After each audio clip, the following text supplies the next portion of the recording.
Allow me to warmly welcome you to this all-important conference on the theme of inequality, a theme that has been central to Namibia's developmental trajectory ever since independence.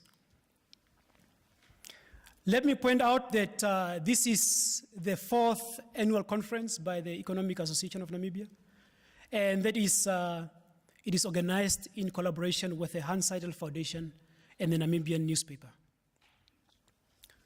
Ladies and gentlemen, most public policy debates on inequality tend to focus on income inequality. And our attention is drawn to the gap between the rich and the poor, the haves and the have-nots. And we focus on that. And I have to admit that in Namibia, that gap is too wide, and something has to be done about it.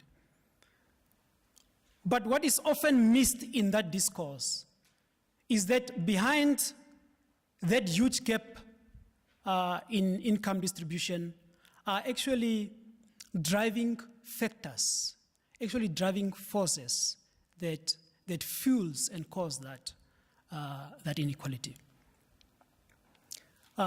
These are imbalances that we find in the social and economic structures of our country. And the challenge is, if we miss those imbalances, if we miss those factors, we will tend to focus and devise policies that address the symptom rather than the root causes of inequality. So with that in mind, this conference is going to focus on unraveling those factors, unpacking them and bringing them to the fore. So therefore, we are going to have sessions, as you have heard from Ricardo. We're going to have a session on education. We're going to ask ourselves the question, what can be done to provide quality education to our children that will shape their learning and reasoning skills and transform them into productive citizens that will go on and create wealth for themselves, create livelihoods for themselves. We'll then focus on the issue of land, and we'll look at land as a resource that can be utilized to create livelihoods, to create wealth for our people. We'll then zoom on the issue of public resources and services, and we'll consider how we can use these resources optimally to create a playing level field, or rather a leveled playing field for our people. Now, to help us unpack these topics, we have a mix of speakers from both the private and the public sectors, both locally and international speakers. And they will help us to drive this discourse forward. But above all, we are going to be joined by the Honorable Toma Alwento, the Minister of Mines and Energy, to open this conference officially. And in itself, his presence here indicates to us that our government has an open door policy towards consultations from the civil society in efforts to find pragmatic solutions to the development challenges facing our country. Finally, and Ricardo has also pointed this out, we have 5 sponsors who helped us to make this conference a reality. I'll just briefly mention them. They are FNB, PricewaterhouseCoopers, Deloitte, DBN, and Standard Bank. We are thankful to all of them. With those few words, ladies and gentlemen, I would like to wish us all an exciting event today, and we look forward to meaningful and fruitful discussions. I thank you.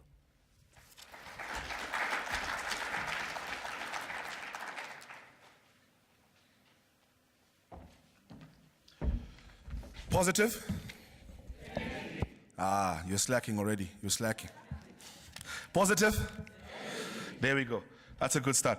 Well, I think one of the partners that I think we need to mention also from the start is the Hans Seidel Foundation. The Hans Seidel Foundation is one of those organizations that have been doing great work in the country, particularly when it comes to policy research and support for other non-governmental organizations as well. So a word of thanks already from the word go to the Hans Seidel Foundation, who's of course also one of those key organizations that have worked with the Economic Association of Namibia for the longest time. The reason also why I'm pointing this out is they were also the people that brought Moletsi Mbeki here. And I had the honor of, at the dinner, the AGM in 2016, of actually directing the ceremony there as well and having a chat with him. So that's why I'm mentioning Hans Seidel Foundation here. I've got some suggestions. Maybe next time we can bring Mark Zuckerberg or... I'm just throwing it out there. Just throwing it out there. Noted. Thank you so much. Nonetheless, our next speaker is visiting us all the way from the United Kingdom, Dr. Jamie White, the Director of Research at the UK-based Institute of Economic Affairs, IEA. In 2014, he was leader of the ACT Party of New Zealand, a position he resigned upon failing to be elected to Parliament in the September general elections. Now, this line he put in his biography. I don't think many of our politicians would have actually put in a line like that in the biography, where he actually points out that he failed at an election and resigned. But Dr. White has previously worked as the management consultant and as a philosophy lecturer, and he's also the author of Quack Policy in 2013, Free Thoughts, published in 2012, A Load of Blair in 2005. You can just guess what the book was about, and Crimes Against Logic in 2004. And he also won the Bastiat Prize for Journalism in 2006 and was runner-up in 2010 and 2016. Please give a round of applause to Dr. Jamie White.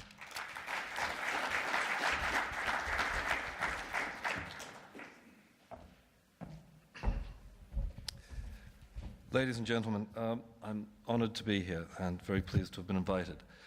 The reason I was invited is that I wrote an article that was published in the Times, the London Times, in January this year about Oxfam's report that comes out every year around the same time as Davos, when the rich and powerful meet in Switzerland. Oxfam always releases a certain statistic. It says that the richest people in the world have as much wealth as the bottom half of the poorest half of the world's population put together. And this year that number was 46. The 46 richest people, their combined wealth is equal to the entire wealth of the 3.7 billion least wealthy people in the world. Now that's an apparently amazing statistic. It's not actually as amazing as it first sounds. The reason for that statistic is quite simple. It's that the bottom half of the world's population have virtually no wealth at all. If you add it all together, it doesn't come to much, and that's why such a small number of people, the richest people, can have the same amount. Now, the point I made in the article, and the point I'm going to make today, is that it's a lamentable fact that the bottom half of the world's population have virtually no wealth. That is indeed something to be concerned about. But why is it a problem that some other people have a lot of money? That's to say, why is inequality the problem and not merely poverty? And I'm going to argue in this talk that indeed inequality isn't the problem. Poverty is the problem. And if you focus too much on inequality, you actually end up pursuing the wrong policies that do not help to alleviate poverty. So the focus should be on alleviating poverty, not on reducing inequality. In the process of alleviating poverty, you may find that there is a reduction in inequality. That would be a side effect. It may well happen. That's in my opinion neither here nor there, provided you do actually alleviate poverty, which is the central goal. Right, now why might somebody who's concerned about poverty also be concerned about inequality? Why might they be concerned not just that some people don't have enough, but that other people have a lot? Now, there are a few reasons I'm going to go through, and I want to debunk them. One is that, probably the most common in a way, is that the rich get rich at the expense of the poor. So in the very process of becoming rich, the wealthy have impoverished the poor. This is a very persistent idea, and it comes from an underlying misunderstanding about economics, I think, which is the idea that there's a fixed amount of wealth in the world. And therefore, if somebody is wealthy, they must have taken a large share of that, leaving less for everybody else. So there's no way that you can get rich without denying other people stuff, and therefore you've contributed to them being poor. The basic fallacy here is that wealth isn't fixed. Wealth is there's a growing amount of wealth. The amount of wealth in the world today is vastly greater than it was even 100 years ago. Wealth is produced, it's added to all the time. And in the process of getting rich, if you've done it legally in a free market economy, then in that process of getting rich, you've actually benefited other people. Because the only way that you can get rich in a market economy is by offering to people something they value higher than what you charge them for it. So I'm offering you something, it might be some product I've made, there's a certain price for it. You must think it's worth more than that price, otherwise you wouldn't pay that price. Therefore, you've got something that you value higher than you paid for it, you've benefited in that process. So in the process of producing this stuff and getting rich by selling things to people, I've benefited them, everybody's got better off in the process. And in some ways, this sounds odd, but I think it's true, the very wealthy, the fact that somebody's very wealthy is a sign that they've done humanity a lot of good.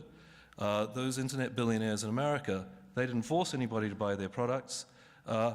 Everybody voluntarily did it, they got rich in the process, and they've made the world a better place. The only way you can get rich at other people's expense is in a way if you rip them off, if you cheat them or rob from them. And of course that does go on. But it's not the norm in a market economy. It's an aberration. There have been historical periods where it's happened. It's regrettable, but it's not the norm. So on the whole, most of the people around the world who you see who are rich by having helped society, not by having harmed it. The exceptions may be the kind of people who get rich in Russia, maybe through favoritism from the government and so on, but again, it's not the norm. So you shouldn't think that the fact that there are people who are rich explains why some other people are poor.